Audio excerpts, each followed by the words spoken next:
आज ऑफिसमधून घरी येताना सरळ गेली मार्केटला. तिथे दिसल्या ताज्या तुरीच्या शेंगा.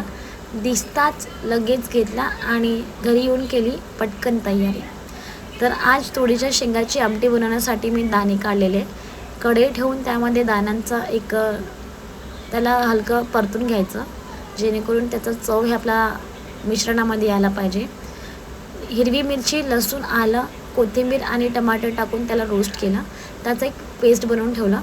लगेच कढई ठेवून थोडं ऑइल टाकलं. त्यामध्ये थोडं जिरं टाकून कांद्याची फोडणी दिली. मिश्रण त्यामध्ये मी थोडं ॲड केलं आणि त्याला 5 मिनटापर्यंत शिजू द्यायचं.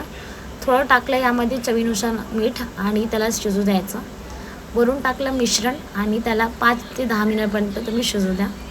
थोडं झाकून ठेवल्यानंतर त्याच्यामध्ये थोडं गरम पाणी तुम्ही ॲड करा आणि त्याला 10 मिनिटापर्यंत शिजू द्या. शिजताना थोडं वेट करा आणि बघा तुमची चवीस अशी तेल सुटलेली त्याला. थोडा वरतून कोथिंबीर ॲड करा आणि तुमची झटपट आणि टेस्टी मजेदार ही तुरीची दाण्याची आमटी तयार झालेली आहे. तुम्ही याला जर भाकरीसोबत, भातासोबत मस्तपैकी एन्जॉय करू शकता. जर तुम्हाला ही रेसिपी आवडली असेल तर नक्की लाईक करा.